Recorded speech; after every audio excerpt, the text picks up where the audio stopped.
Hi, welcome to love talkies Guna final episode. ఈ ఎపిసోడ్లోకి వెళ్లే ముందు మేము మీ అందరితో ఒక చిన్న మాటను విన్నవించుకోవాలి. అదేంటంటే, ఈ గుణ స్టోరీని మొదలుపెట్టే ముందు ఒక వినూత్నమైన కథను మీ అందరికీ పరిచయం చేద్దామని ప్రయత్నించాము. కానీ ఈ కథ చాలా తక్కువ మందికి మాత్రమే నచ్చినట్లు మాకు అనిపించింది. అందుకే ఎక్కువ ల్యాక్ చేయకుండా స్టోరీని వీలైనంత త్వరగా ముగించాలన్న ఉద్దేశంతో అతి తక్కువలోనే స్టోరీని కంప్లీట్ చేయడం జరుగుతుంది. కానీ ఈ కథను నచ్చిన కొంతమంది ఆడియన్స్ కూడా ఉన్నారండి. వాళ్ళందరికీ మేము థ్యాంక్స్ చెప్పుకోవాలి. వినూత్నమైన కథను మీరు ప్రోత్సహించడానికి ముందుకొచ్చారు. అందుకు మీకు కృతజ్ఞతలు. నిజానికి సీరియల్ను ఇంత త్వరగా ఎండ్ చేయడం మాకు కూడా కష్టంగానే ఉంది. కానీ రీచ్ చాలా తక్కువగా ఉండడం వల్ల ఇంతకు మించి మాకు మరో దారి కనిపించలేదు. అలాగే మీ అందరూ ఎంతగానో ఎదురుచూస్తున్న ఫీల్ మై లవ్ సెకండ్ సీజన్ను మీ ముందుకు తీసుకురావాలంటే మేం కూడా ఇది ఎండ్ చేయడమే మంచిదని భావించాము. అందుకే ఈ ఎపిసోడ్తో దీన్ని ఎండ్ చేస్తున్నాం. దయచేసి అర్థం చేసుకొని మీరందరూ ఎప్పటిలాగే మన ఛానల్ను సపోర్ట్ చేస్తారని ఆశిస్తున్నాము. ఇక ఈరోజు ఫైనల్ ఎపిసోడ్లోకి వెళ్ళిపోదామా? Thank you. పౌర్ణమి రోజు అలా ఎందుకు జరుగుతుందని రత్న నిలదీయడంతో జరిగిందంతా ఆమెతో చెబుతూ ఉన్నాడు గుణ. పౌర్ణమి రోజు మాకు విపరీతమైన తలనొప్పి రావడం అనేది మా కుటుంబానికి ఉన్న ఒక శాపం అక్క. అసలేం జరిగిందో నాకు ఇంకా పూర్తిగా తెలీదు. అవన్నీ తెలుసుకునే పనిలో ఉన్నాను. కానీ మా కుటుంబంలో పుట్టిన ప్రతి వారసుడు దీన్ని ఫేస్ చేయాల్సి ఉంటుంది అని చెప్పాడు గుణ. అవునా? కానీ ఇదంతా ఎప్పటి వరకు కొనసాగుతుంది గుణ? దీనికి ముగింపే లేదా అని అడిగింది రత్న. అది నేను కూడా చెప్పలేనక్క. పైగా ఇంకా నాకు తెలియని విషయం ఏంటంటే, పాము నన్ను కరిచేందుకు చచ్చిపోయిందో తెలియడం లేదు అని అన్నాడు గుణ. అవునరా, బహుశా అది కూడా శాపంలో భాగమే అయి ఉంటుంది. దీనికంతటికీ ఏదో ఒక పరిహారం ఉంటుంది గుణ. ఆ పరిహారం ద్వారానే ఇదంతా క్లియర్ అవుతుంది. ఆ పరిహారం జరగాలంటే నీ కుటుంబమే ఏదో ఒకటి చేయాలి అని అంది రత్న. అవునక్క, కానీ ప్రస్తుతానికి నాకు ఈ పరిహారాలేవి వద్దు. నీ లైఫ్ ఒక దారిలో పడితే అప్పుడు ఆటోమేటిక్గా నెక్స్ట్ ఏం చేయాలి అనే దాని గురించి ఆలోచిస్తాను. ప్రస్తుతం నా కళ్ళ ముందున్న ఏకైక బాధ్యత నువ్వే అని అన్నాడు గుణ. కానీ గుణ, మీ బావని మర్చిపోయి మరో పెళ్లి చేసుకోవడం అనేది జరగని పనిరా అని అంది రత్న. జరగాలక్క. అది జరిగితేనే నేను తర్వాత చేయాల్సినవి చేయగలుగుతాను అని చెప్పి అక్కడి నుంచి బయటికి వెళ్ళిపోయాడు గుణ. వీడేంటి ఇలా మాట్లాడుతున్నాడు? ఇప్పుడు నేను పెళ్లి చేసుకోవడం ఏంటి? ఆయన్ని మర్చిపోయి మరో వ్యక్తిని నా జీవితంలోకి ఆహ్వానించడమా? ఇది జరిగే పనేనా అని తనలో తానే అనుకుంటోంది రత్న. మరోవైపు అఖిల్కి రోజురోజుకి ఒంటరితనం పెరిగిపోతుంది. ఏం పని చేయాలో అర్థం కావడం లేదు. 24 గంటలు ఒంటరిగా ఆ ఇంట్లోనే పడి ఉండడం అతని వల్ల కావడం లేదు. అలా అని బయటికి వెళ్లాలని కూడా అనిపించడం లేదు. భారంగా రోజులు గడుపుతున్నాడు. ఒకరోజు బాల్కనీలో నుంచొని బయటికి చూస్తుంటే ఇంటి పక్కనే ఉన్న పొలంలో మల్లయ్య పొలం దున్నుతున్నాడు. అది చూసిన అఖిల్ అతని దగ్గరికి వెళ్ళి, తాతా, ఈ పొలం ఎలా దున్నాలో నాకు కూడా చూపిస్తావా అని అడిగాడు. అయ్యో అఖిల్ బాబు, ఇదంతా మీరు చేయలేరండి అని అన్నాడు మల్లయ్య. నేర్చుకుంటే ఏదైనా చేయొచ్చు కదా తాత, ప్లీజ్ నాకు నేర్పించండి అని అడిగాడు అఖిల్. వామ్మో, మీతో ఈ పని చేపిస్తే అహల్యమ్మగారు ఊరుకుంటారా బాబు? మమ్మల్ని చంపేస్తారు. వద్దులేండి, మీరు వెళ్ళి రెస్ట్ తీసుకోండి, నేను చేస్తాను కదా అని అన్నాడు మల్లయ్య. ఇప్పుడు నువ్వు నాకు నేర్పిస్తున్నావా లేదా అని సీరియస్గా అన్నాడు అఖిల్. దాంతో అతనికి ఎలా చెప్పాలో అర్థం కాక తడబడ్డాడు మల్లయ్య. మా మమ్మీతో నీకేం ప్రాబ్లం లేదు తాత, నాది బాధ్యత, సో నాకు నేర్పించు అని సీరియస్గా అడిగాడు అఖిల్. సరే బాబు అని అతనికి మెల్లగా వ్యవసాయం ఎలా చేయాలో నేర్పించడం మొదలుపెట్టాడు మల్లయ్య. మరోవైపు ప్రణవి ఇంట్లో ఎదురుగా ఉన్న టీవీలో కార్టూన్స్ వస్తూనే ఉన్నాయి. ప్రణవి మాత్రం రిమోట్ చేతిలో పట్టుకొని కూర్చుంది. కానీ ఏదో ఆలోచిస్తూనే ఆ కార్టూన్ చూస్తూ రిమోట్తో బుర్ర బద్దలు కొట్టుకుంటూ ఉంది. అప్పుడే కిచెన్లో నుండి వంట పూర్తి చేసుకుని బయటికి వచ్చిన రామారావు కూతుర్ని చూసి, పింకీ, ఏం చేస్తున్నావు అని అడిగాడు. కానీ ప్రణవి నుంచి ఎలాంటి ఆన్సర్ రాలేదు. అరే పింకీ పాప, ఏం ఆలోచిస్తున్నావు అని అంటూ దగ్గరికి వచ్చి ఆమెను పట్టుకొని కుదిపాడు రామారావు. ఆ మాటతో ఈ లోకంలోకి వచ్చిన పింకీ ఉలిక్కిపడి, ఏంటి డాడీ ఇలా నెట్టేశావు అని అంది. మరేం చేయాలి? ఎన్నిసార్లు పిలిచాను, నీకు వినిపించడం లేదా? అయినా అంతలా ఏం ఆలోచిస్తున్నావు? నీ చిట్టి బుర్రకి అంత ప్రెజర్ ఇవ్వడం అవసరమా అని అడిగాడు రామారావు. లైఫ్లో ఎదగాలంటే ప్రెజర్ ఇవ్వాలి కదా డాడీ అంది ప్రణవి. ఓ, ఇంతకీ నువ్వు ఎదగడానికి ఆలోచిస్తున్న విషయం ఏంటో అని నవ్వుతూ అడిగాడు రామారావు. చెబుతాలే కానీ ఇంతకీ మీ వంట పూర్తయిందా అని అడిగింది ప్రణవి. నేను అడిగిందేంటి, నువ్వు చెప్పేదేంటి అన్నాడు రామారావు. నేను నీతో మాట్లాడాలి డాడీ, అందుకే అడుగుతున్నా. వంట పూర్తయితే వచ్చి ఇక్కడ కూర్చో, మాట్లాడుకుందాం అంది ప్రణవి. వంట అయిపోయింది, స్టవ్ కట్టేసి వస్తా ఉండు అంటూ కిచెన్లోకి వెళ్ళి స్టవ్ కట్టేసి వచ్చి ప్రణవి ఎదురుగా కూర్చొని, ఇప్పుడు చెప్పు, ఎప్పుడూ ఆలోచనల్లో మునిగిపోని నా కూతురు ఈ మధ్య తెగ చించేస్తోంది. ఎవరితోనైనా లవ్లో పడ్డావా ఏంటి అని అడిగాడు రామారావు. లవ్ అని కాదులే కానీ డాడీ, ఆల్మోస్ట్ 1 మంత్ నుంచి ఓ అబ్బాయి గురించి తెగ ఆలోచించాల్సిన అవసరం వస్తోంది అని అంది ప్రణవి. ఎవరి గురించి ప్రణవి? నీ ఆలోచనల్లో తిష్టవేసిన ఆ అబ్బాయి ఎవరు అని అడిగాడు రామారావు. ఇంకెవరు, ఉన్నాడు కదా మన ఆఫీసులో గుణ, తన గురించే అంత ఆలోచించాల్సి వస్తుంది డాడీ అని చెప్పింది ప్రణవి.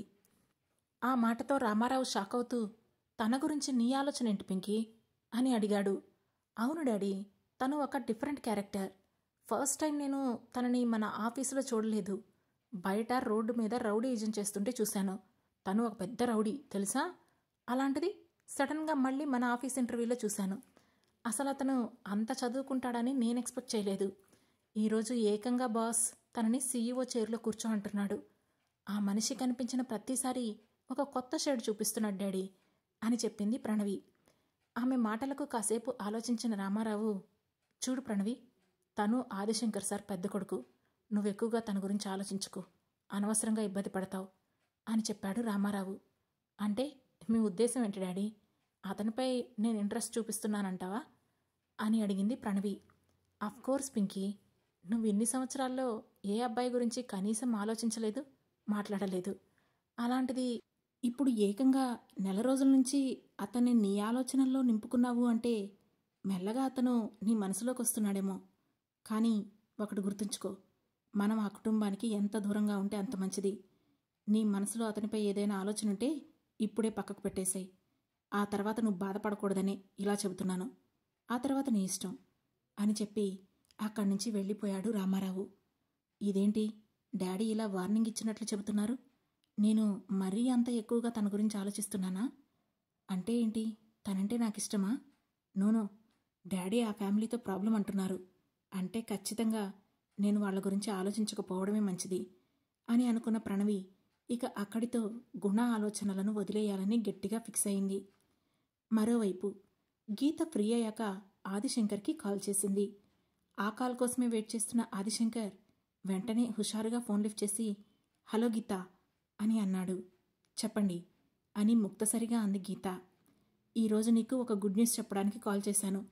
ఇక నువ్వు అక్కడ ఉండాల్సిన అవసరం లేదు, మనం కలిసే ఉండొచ్చు అని అన్నాడు ఆదిశంకర్. ఆ మాటకి నుదురు చిట్లించిన గీత, ఏం మాట్లాడుతున్నారు మీరు? ఇన్ని సంవత్సరాల తర్వాత మనం కలిసి ఉండడం ఏంటి అని అడిగింది. అవును, మన కొడుకు గుణ, వాడిప్పుడు ఎక్కడున్నాడో తెలిసింది. త్వరలోనే మన కంపెనీ CEOగా బాధ్యతలు కూడా తీసుకుంటాడు. మనిద్దరం కలిసి వాడిని CEO చేద్దాం అని చెప్పాడు ఆదిశంకర్. ఏంటి, గుణ ఎక్కడున్నాడో తెలిసిందా? ఎక్కడున్నాడు అని ఆతృతగా అడిగింది గీత.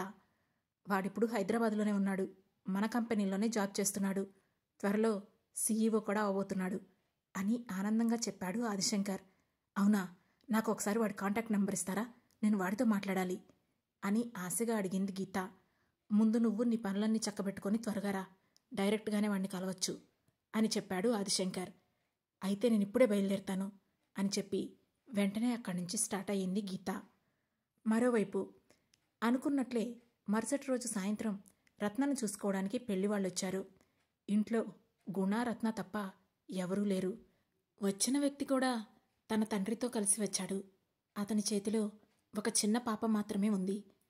ఆ పాపను చూసిన రత్న చిన్న చిరునవ్వు నవ్వింది. వెంటనే తండ్రి చేతిలో నుండి దిగి రత్న దగ్గరికి వచ్చి, మీరేనా మా అమ్మ అని అడిగింది ఆ పాప. అమ్మ అనే మాటకి రత్న పొంగిపోతూ వెంటనే పాపను ఎత్తుకోగానే, అక్క, ఈయన పేరు శేఖర్, భార్య సంవత్సరం క్రితం చనిపోయిందట. పాపకిప్పుడు 3 ఏళ్ళు. ఆ పాపను చూసుకోవడం ఇబ్బందిగా ఉందని ఆయన మరో పెళ్లి చేసుకోవాలని అనుకుంటున్నారు అంటూ శేఖర్ గురించి పరిచయం చేశాడు గుణ. అదేంటి, మీ అక్కకి ముందే మా గురించి చెప్పలేదా అని అడిగాడు శేఖర్. ఏ దాపరికాలు ఉండకూడదు కదా, అందుకే మీ ముందే చెబుతున్నాను. మీకు కూడా తెలియాలి కదా మా అక్క మీ పాపని ఎలా రిసీవ్ చేసుకుంటుందో అని అన్నాడు గుణ. అంతా విన్న రత్న, కానీ గుణ, మరి నాకు పెళ్ళయింది కదా, ఆ విషయం వాళ్ళకి చెప్పావా లేదా అని అడిగింది. నేను అన్నీ చెప్పి వాళ్ళకి ఓకే అనుకున్న తర్వాతే ఇక్కడి వరకు వచ్చారక్క. సరే, ఇప్పుడు నీ ముందు కూడా చెబుతున్నాను. శేఖర్ గారు, మా అక్కకి చిన్నప్పుడే పెళ్ళయింది. 18 సంవత్సరాలకే మా బావ చనిపోయాడు. నేను వాళ్ళు పెంచుకున్న తమ్ముణ్ణి అని అన్నాడు గుణ. ఆ మాటతో రత్న శేఖర్ వైపు చూసింది. శేఖర్ కూడా రత్న వైపు చూసి చిన్న స్మైల్ ఇస్తూ, నాకు మిమ్మల్ని పెళ్లి చేసుకోవడం ఇష్టమే అని అన్నాడు. రత్న ఏం మాట్లాడకుండా తన చేతిలో ఉన్న పాపను దగ్గరకు హత్తుకుంది. కాసేపటికి శేఖర్ వాళ్ళు వెళ్ళిపోయాక, అక్క, ఇప్పుడు చెప్పు, అతన్ని చూసావు కదా, ఏమనిపిస్తుంది? నాకైతే చాలా కూల్గా ఉన్నాడు. ఒక చిన్న బేబీ కూడా ఉంది. పెళ్లి చేసుకుంటే హ్యాపీగా ఉంటావక్క. ఏం చేద్దామంటావు అని అడిగాడు గుణ. ఆయనకు భార్యగా కాదులే గాని ఆ బిడ్డకు తల్లిగా అయినా వెళ్లాలనుంది గుణ. కానీ నేను వెళ్ళిపోతే నువ్వెలారా అని అడిగింది రత్న. నేనెలా ఏముందక్క, నా ఫ్యామిలీ దగ్గరికి ఎప్పటికైనా వెళ్లాల్సిందే కదా, ఇప్పుడే వెళ్తాను అని అన్నాడు గుణ. అంటే ఇన్ని సంవత్సరాలు వద్దు అనుకున్న ఫ్యామిలీ ఇప్పుడు నువ్వు ఎందుకు దగ్గరికి వెళ్ళాలనుకుంటున్నావో తెలుసుకోవచ్చా గుణ అని అడిగింది రత్న. తెలుసుకో అక్క, నీకు కాకపోతే ఇంకెవరికి తెలియాలి? నా కన్న తండ్రి ఉన్నాడే, తన స్వార్థమే తనకి ముఖ్యం. ఈ వయసుకు వచ్చాక కూడా స్వార్థంగానే ఆలోచిస్తున్నాడు. నాకు అది నచ్చడం లేదు. ఏ ఆస్తి కోసమైతే మా అమ్మ జీవితంలోకి ఆయన రెండో భార్య వచ్చిందో, ఈ రోజుకి ఆమె ఆయన వెంటే ప్రాణం పెట్టేలా నడుచుకుంటోంది. కన్న కొడుకుని కూడా పక్కన పెట్టేసి భర్తకి ఎక్కువ ప్రాధాన్యత ఇస్తుంది. మా అమ్మేమో ఏ తోడు లేకుండా ఒంటరిగా బ్రతుకుతుంది. హ్యాపీగా మా తాతయ్య సంపాదించిన ఆస్తులు అనుభవిస్తూ ఆయన కడుపున పుట్టిన నన్ను, ఆమె కడుపున పుట్టిన కొడుకుని పట్టించుకోకుండా ఇద్దరూ బ్రతుకుతున్నారు. ఇప్పుడు ఆ ప్రేమ పక్షులకి ఇక బాధ్యతలు చాలు. నేను వెళ్ళి ఆ కంపెనీ బాధ్యతలు తీసుకొని వాళ్లను బయటికి పంపించాలనుకుంటున్నాను. ఏమంటావు అని అడిగాడు గుణ. అంటే ఏంటి, వాళ్లను మీ కంపెనీ నుంచి కూడా పంపించేస్తావా అని అడిగింది రత్న. అవును, పంపించేస్తానక్క. ఆ ఆస్తి మీద నా అనుమతితో అనుభవించడానికి మాత్రమే అతనికి రైట్స్ ఉన్నాయి, కానీ సొంతం చేసుకోవడానికి లేదు. ఇప్పటి వరకు వాళ్ళు అనుభవించింది చాలు. ఇక ఎంతో కష్టంగా గడిచిన నా బాల్యాన్ని నేను తిరిగి ఎటుకు తెచ్చుకోలేను. మా అమ్మకి నేను దూరం అవ్వడానికి కారణమైన ఆయన స్వార్థం, ఇవన్నీ ఇంకా ఎక్కువైతే వాళ్ళ కళ్ళకి ఎవరూ కనిపించరు. కష్టమంటే ఏంటో తెలిస్తే స్వార్థం గుర్తుకురాదు. ఇక ఇన్ని రోజులు ఎంజాయ్ చేసింది చాలు. వాళ్లకు కష్టం అనే పదానికి స్పెల్లింగ్ రాయించాలనుకుంటున్నాను అని అన్నాడు గుణ. అంటే ప్రాపర్టీ మొత్తం సొంతం చేసుకొని నువ్వే చూసుకుంటావా అని అడిగింది రత్న. నాకు ఆ ఆస్తి మీద ఏ వ్యామోహం లేదక్క. ముందైతే సొంతం చేసుకుంటాను, కానీ ఆ తర్వాత ఏం చేయాలో ఆలోచిస్తాను అని అన్నాడు గుణ. అతనేదో చెయ్యాలనుకుంటున్నాడు, చెయ్యనిద్దాం. నేనింక తన దారికి అడ్డవ్వకూడదు. అలాగే నాకు పెళ్లి చేయకుండా ఉంటున్నాడనే చెడ్డ పేరు కూడా గుణకు ఉండనివ్వకూడదు అని అనుకున్న రత్న, సరే గుణ, నీ ఇష్టం అని చెప్పి ఆ పెళ్లికి ఒప్పుకుంది. దాంతో గుణ కొద్ది రోజుల్లోనే రత్నకి పెళ్లి ఫిక్స్ చేశాడు. ఆ తర్వాత ఆఫీస్కి వచ్చిన గుణ డైరెక్ట్గా ఆదిశంకర్ క్యాబిన్కి వెళ్ళాడు. అతన్ని చూసిన ఆదిశంకర్, నిన్నడిగాను, ఈరోజు మళ్ళీ అడుగుతున్నాను, ఇప్పటికైనా చెప్పు, సీఈఓగా నువ్వు బాధ్యతలు తీసుకుంటావా, లేదంటే నా రెండో కొడుకు అఖిల్ని ఆ చైర్లో కూర్చోబెట్టమంటావా అని అడిగాడు ఆదిశంకర్. లేదు, నేనే సీఈఓగా ఉంటాను, కానీ అంతకుముందు నాకు కొన్ని విషయాలు తెలియాలి అని అన్నాడు గుణ. నువ్వు ఏ విషయం గురించి అడుగుతున్నావు అడిగాడు ఆదిశంకర్. ఈ కుటుంబానికి ఉన్న శాపం ఏంటి, ఆ శాపం నుంచి అందరూ ఎలా బయటపడతారో అది చెప్పండి అని అడిగాడు గుణ. ఆ మాటతో చిన్నగా నవ్విన ఆదిశంకర్, నువ్వు దీనికోసమే నా దగ్గరికి వస్తావని నాకు తెలుసు. సో ఈ విషయం నేను నీకు చెప్పాలంటే నువ్వు నీ పేరు మీద ఉన్న ప్రాపర్టీ మొత్తాన్ని సీఈఓ అయ్యాక నా రెండో భార్య అహల్య పేరు మీదకి మార్చాలి అని అన్నాడు. అతని నుండి ఆ మాటను ఆల్రెడీ ఎక్స్పెక్ట్ చేసిన గుణ చిన్న నవ్వు నవ్వి, మీరు నాకు ఇవన్నీ ఏం చెప్పాల్సిన అవసరం లేదు, ముందు బోర్డ్ ఆఫ్ డైరెక్టర్స్ మీటింగ్ పెట్టండి అని చెప్పాడు. అంటే ప్రాపర్టీ మాకివ్వవా? అలా ఇవ్వకపోతే నీకు శాపానికి చెందిన పరిష్కారం దొరకక జీవితాంతం ఒంటరిగా ఉండాల్సిన పరిస్థితి వస్తుంది అని బెదిరిస్తూ చెప్పాడు ఆదిశంకర్. ముందు సీఈఓ అయ్యాక ఆ తర్వాత ఏం చేయాలో ఆలోచిద్దాంలే అని చెప్పాడు గుణ. దాంతో ఆదిశంకర్ కూడా ఆలోచిస్తూ, ఇప్పుడు గుణ సీఈఓ అవ్వకపోతే ఆ పదవి తన బోర్డ్ ఆఫ్ డైరెక్టర్స్లో ఎవరో ఒకళ్ళు సొంతం చేసుకోవడానికి రెడీగా ఉన్నారు. కాబట్టి నా ఫ్యామిలీకి చెందిన గుణ సీఈఓ పదవిలో కూర్చుంటేనే నేను కూడా సేఫ్ అని అనుకున్న ఆదిశంకర్ వెంటనే అతను చెప్పిన దానికి కూడా ఒప్పుకున్నాడు. రామారావుకి ఫోన్ చేసి బోర్డ్ ఆఫ్ డైరెక్టర్స్ మీటింగ్తో పాటుగా గుణాను సీఈఓ చేస్తున్నట్లు పేపర్స్ రెడీ చేయించమని చెప్పాడు. అంతా విన్న గుణ, మీటింగ్ స్టార్ట్ అయ్యాక కాల్ చేయండి అని చెప్పి అక్కడి నుండి బయటికి వచ్చాడు. సరిగ్గా అదే సమయంలో ఆ ఆఫీస్ ముందు కారు దిగింది గీత. బయటికి వస్తున్న గుణ ఆమెను చూసి షాక్ అయ్యి అప్రయత్నంగానే అమ్మా అని అన్నాడు. అప్పటికి ఇప్పటికీ గీతలో పెద్దగా వచ్చిన మార్పేమీ లేదు. అదే కట్టుబొట్టు. ఇదివరకు వాలుజడ ఉండేది, ఇప్పుడు అది కాస్త కొప్పుగా మారిపోయింది. అంతే సింపుల్గా అందంగా ఉంది. గట్టిగా చెప్పాలంటే గుణాకి అమ్మలా కాదు, అక్క అని చెప్పినా నమ్మేలా ఉంది.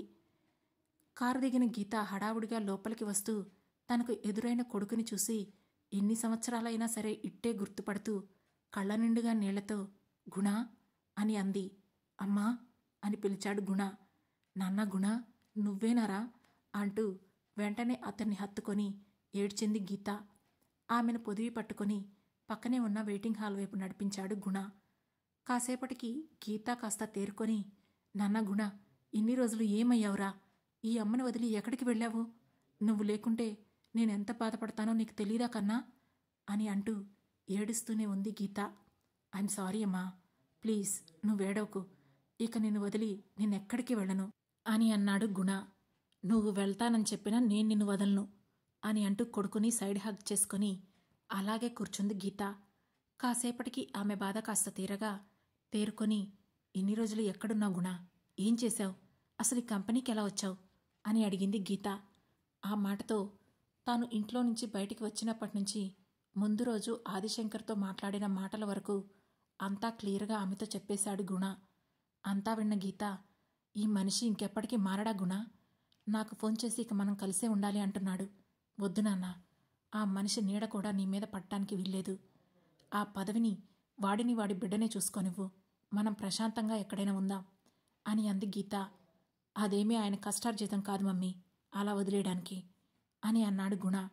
అంటే నువ్వు కూడా ఆయనలాగే డబ్బులు వెంట పడుతూ నీ స్వార్థం నువ్వు చూసుకుంటావా అని అడిగింది గీత. లేదమ్మా, నువ్వే చూస్తావు కదా ఏం చేస్తానో, మరో 2 గంటల్లో మీటింగ్ ఉంది అని చెప్పాడు గుణ. కొడుకు ఏదో చెయ్యబోతున్నాడని అర్థమైన గీత ఇంకా ఎక్కువగా మాట్లాడలేదు. కొన్ని సంవత్సరాల తర్వాత తన కళ్ల ముందు కనిపిస్తున్న కొడుకుని చూసుకోవడంలో బిజీ అయిపోయింది. మరోవైపు పొలంలో పురుగుమందు కొడుతున్న అఖిల్కి ఫోన్ చేసింది అహల్య. ఫోన్ లిఫ్ట్ చేసిన అఖిల్, చెప్పు మమ్మీ అని అన్నాడు. బోర్డ్ ఆఫ్ డైరెక్టర్స్ మీటింగ్ ఉంది, ఖచ్చితంగా రావాలని మెయిల్ వచ్చింది, చూసావా అని అడిగింది అహల్య. మీటింగ్ ఏ టైంకి అడిగాడు అఖిల్. ఈవినింగ్ 4 o'clockకి అని చెప్పింది అహల్య. ఓకే, నేనిప్పుడే స్టార్ట్ అవుతున్నాను అని చెప్పాడు అఖిల్. ఇంతకీ మీటింగ్ ఏంటో అడగవా అఖిల్ అని అంది అహల్య. అక్కడికి వెళ్ళాక ఎలాగో తెలుస్తుంది కదా, ప్రత్యేకంగా కనుక్కోవడం ఎందుకు అని చెప్పి ఫోన్ కట్ చేసిన అఖిల్ వెంటనే హైదరాబాద్ స్టార్ట్ అయ్యాడు. మరోవైపు గీతను తీసుకొని రత్న దగ్గరకు వెళ్ళాడు గుణ. రత్న గీతను చూసి చాలా హ్యాపీగా ఫీల్ అయింది. గీత కూడా రత్నను దగ్గరికి తీసుకుని తన కొడుకుని ఇంతకాలం పెంచి మంచి వ్యక్తిగా తీర్చిదిద్దినందుకు థ్యాంక్స్ చెప్పింది. మీటింగ్ టైంకి ఆదిశంకర్ ఇన్ఫర్మేషన్ ఇవ్వడంతో గీతను రత్నాను కూడా తీసుకుని ఆ మీటింగుకు వెళ్ళాడు గుణ. మరోవైపు అహల్య హడావుడిగా ఆదిశంకర్ క్యాబిన్కి వచ్చి, విషయం ఏంటి ఆది, సడన్గా ఈ మీటింగ్ ఏంటి అని అడిగింది. ఇప్పటికే బోర్డ్ ఆఫ్ డైరెక్టర్స్ అందరూ ఈ సీఈఓ సీట్ కోసం ఎగబడుతున్నారు. సో ఆ సీట్లో ఇప్పుడు కూర్చునే వ్యక్తి రెడీగా ఉన్నాడు, తన కోసమే ఈ మీటింగ్ అని చెప్పాడు ఆదిశంకర్. ఏంటి, సీఈఓగా రెడీగా ఉన్నాడా? అంటే అఖిల్ సీఈఓ అవడానికి ఒప్పుకున్నాడా? ఇప్పుడే మాట్లాడాను, వాడు నాకేం చెప్పలేదే అని ఆనందపడుతూ అడిగింది అహల్య. అఖిల్ కాదు అని అన్నాడు ఆదిశంకర్. మరి ఇంకెవరు? నుదురు చిట్లించి అడిగింది అహల్య. నా పెద్ద కొడుకు గుణ సీఈఓ అవ్వబోతున్నాడు, అందుకే ఈ మీటింగ్ అని చెప్పాడు ఆదిశంకర్. వాట్, మీ పెద్ద కొడుకా? అతనెప్పుడొచ్చాడు అని సీరియస్ అవుతూ అడిగింది అహల్య. అతను ఇక్కడే ఉన్నాడు, మరి కాసేపట్లో మీటింగుకు కూడా వస్తాడు అని చెప్పాడు ఆదిశంకర్. వాట్ ఈస్ దిస్ ఆది? తనని సీఈఓ చైర్లో కూర్చోబెడితే మరి నా కొడుకు పరిస్థితి ఏంటి అని అడిగింది అహల్య. వాడికొచ్చే నష్టమేమీ లేదు, ఖచ్చితంగా ప్రాపర్టీలో 30% అఖిల్కే వెళ్తుంది అని అన్నాడు ఆదిశంకర్. అదేంటి వాడికి 30% అంటే మిగిలిందంతా నీ పెద్ద కొడుకు తీసుకుంటాడా? దీనికి నేనొప్పుకోను అని కోపంగా అంది అహల్య. మా నాన్నగారు రాసిన వీలునామాలో కూడా అంతే ఉంది. ఇప్పుడు మనం ఏం చిరాకు లేకుండా వాడికి ఇవ్వాల్సింది ఇస్తేనే వాడు మనకి ఏం ప్రాబ్లం క్రియేట్ చేయకుండా ఉంటాడు అని చెప్పాడు ఆదిశంకర్. మీ నాన్నగారు వీలునామా అలా రాస్తే ఇన్ని రోజులు అంతా మన చేతుల్లోనే ఉంది కదా, మరి నువ్వు మార్పించకుండా ఏం చేశావు అని అడిగింది అహల్య. ఆ లాయరు మా నాన్నగారి ఫ్రెండు, ఆయన ఎట్టి పరిస్థితుల్లోనూ ఇందుకు ఒప్పుకోలేదు, లేకుంటే నేను ఇప్పటిదాకా ఆగుతానా అని అన్నాడు ఆదిశంకర్. మరి అలాంటప్పుడు అసలు నీ పెద్ద కొడుకే లేకుండా చేస్తే ఇదంతా ఉండేది కాదు కదా, అతన్ని లేపేస్తే ఆస్తి మొత్తం నా కొడుకే వస్తుంది కదా అని అంది అహల్య. నువ్వు మరీ అంత వైలెంట్గా మాట్లాడుకు, నీకు అస్సలు సెట్ అవ్వదు. ఆ పని నేను చేయలేక కాదు, కానీ ఒకవేళ నా పెద్ద కొడుకు చనిపోయినట్లు కన్ఫామ్ అయితే మొత్తం ఆస్తులన్నీ దేశంలో ఉన్న అనాథాశ్రమాలకి సమానంగా పంచమని రాశాడు మా నాన్న అని చెప్పాడు ఆదిశంకర్. ఆ మాట విని అహల్య షాక్ అయ్యింది. ఆ తర్వాత అనుకున్నట్లే బోర్డు మీటింగ్ స్టార్ట్ అయ్యింది. బోర్డు మెంబర్స్తో పాటు అఖిల్ కూడా కూర్చొని ఉన్నాడు. ఏం జరుగుతుందా అని ఇంట్రెస్ట్గా చూస్తూ ఉంది అహల్య. అప్పుడే గీతారత్నాలతో ఆ బోర్డు మీటింగ్కి వచ్చాడు గుణ. అతన్ని చూస్తూనే ఎవరి కొత్త వ్యక్తి అని అందరూ ఒకరి ముఖాలు ఒకరు చూసుకున్నారు.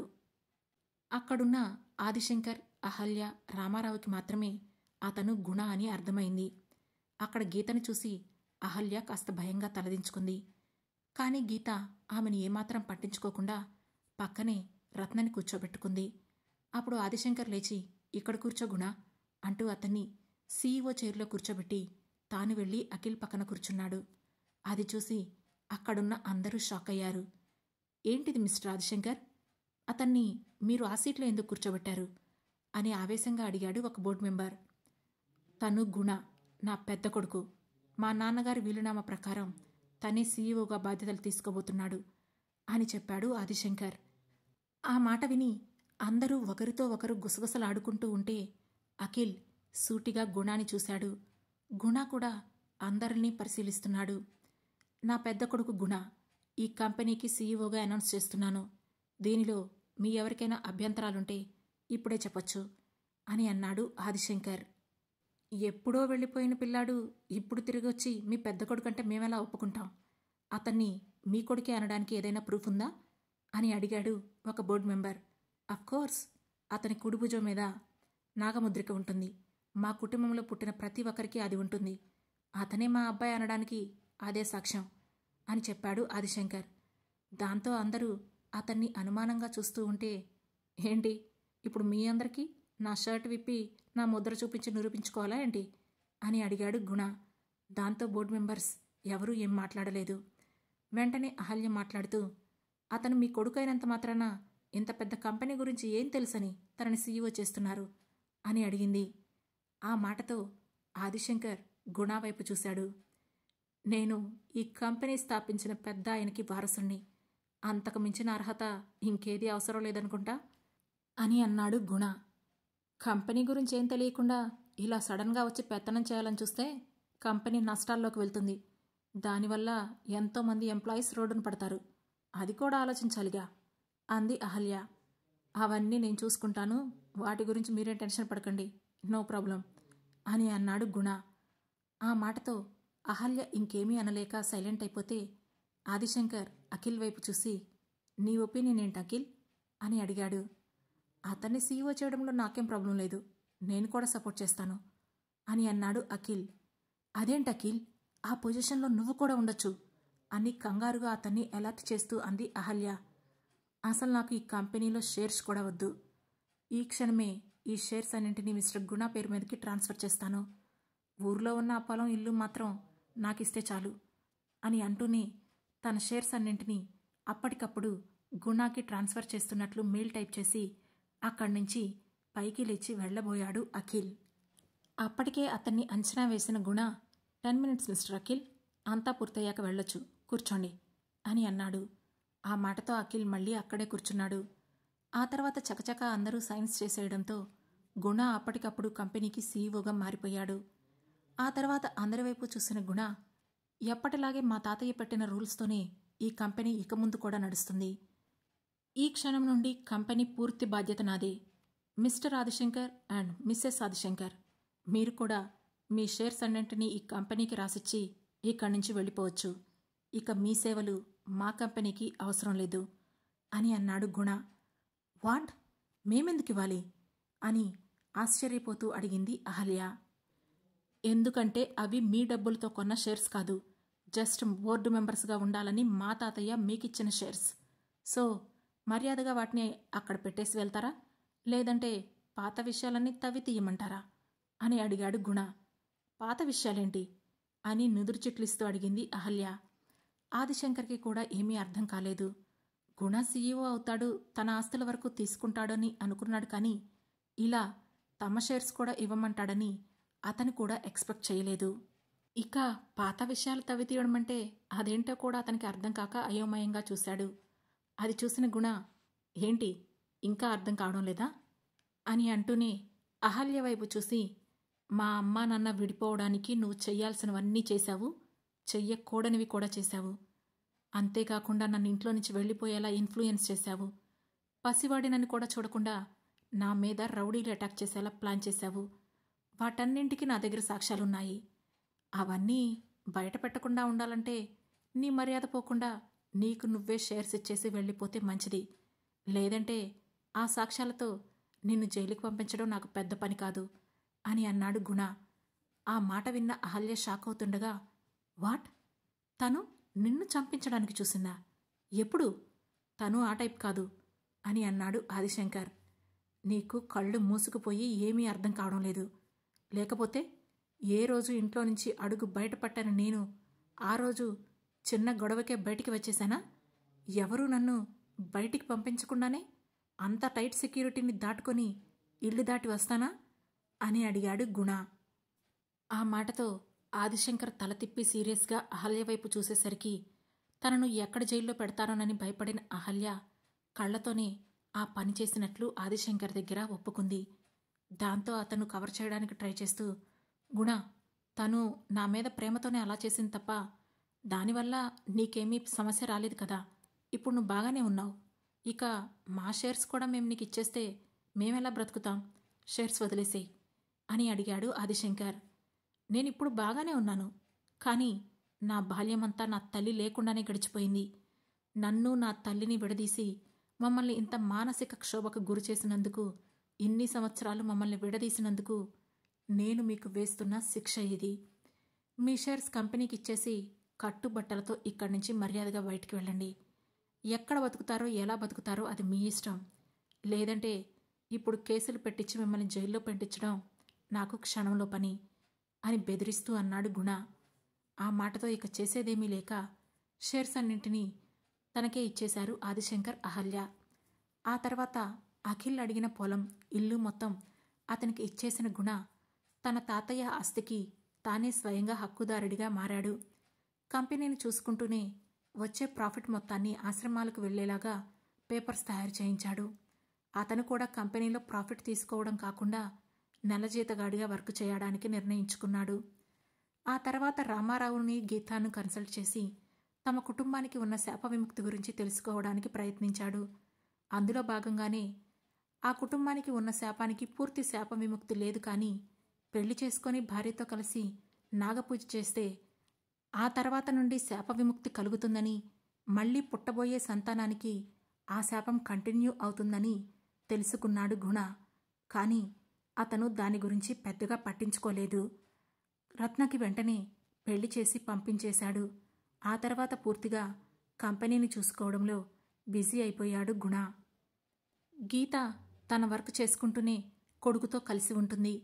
గుణపై తనకి కలిగిన ఇష్టాన్ని మొగ్గలోనే తుంచేసిన ప్రణవి తన పెళ్లి బాధ్యతను తల్లికి తండ్రికి అప్పగించి గుణాకి అసిస్టెంట్గా వర్క్ చేస్తోంది. అఖిల్ ఊర్లో వ్యవసాయం చేసుకుంటూ ప్రశాంతంగా గడుపుతున్నాడు.